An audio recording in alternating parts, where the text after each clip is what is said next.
Bismillahirrahmanirrahim. Assalamualaikum warahmatullahi wabarakatuh. Pada video kali ini saya akan membuat refleksi tentang empati dan perencanaan materi pembelajaran.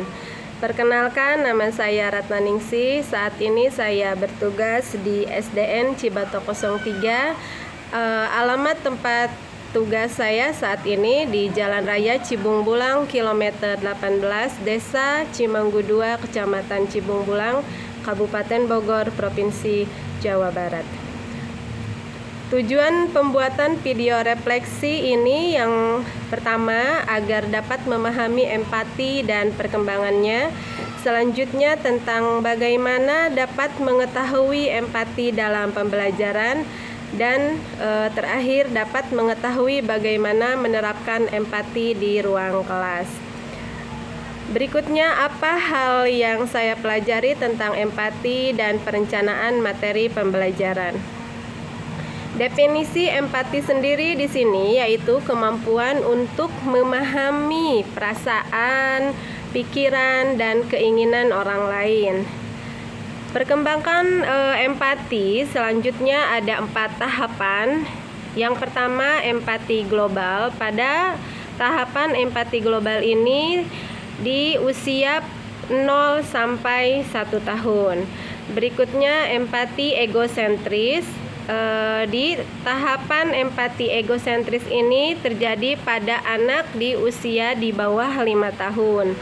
Selanjutnya empati kognitif. Empati kognitif ini di usia rentang 6 sampai 10 tahun. Jadi anak di usia ini sudah mulai memasuki usia sekolah dasar. Selanjutnya tentang empati abstrak. Empati abstrak ini di usia 10 tahun ke atas.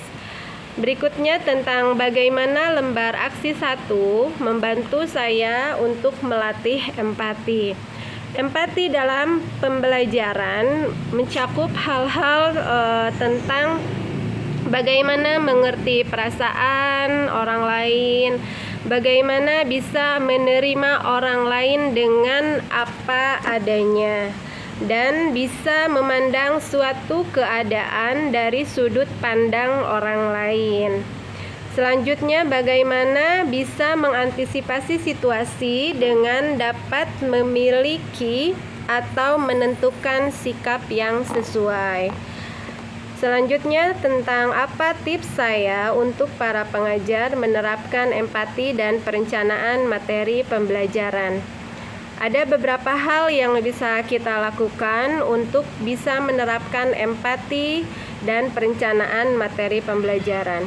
Yang pertama, kita harus mengasah empati. Kita sebagai tenaga pengajar atau pendidik harus mampu untuk mengasah empati.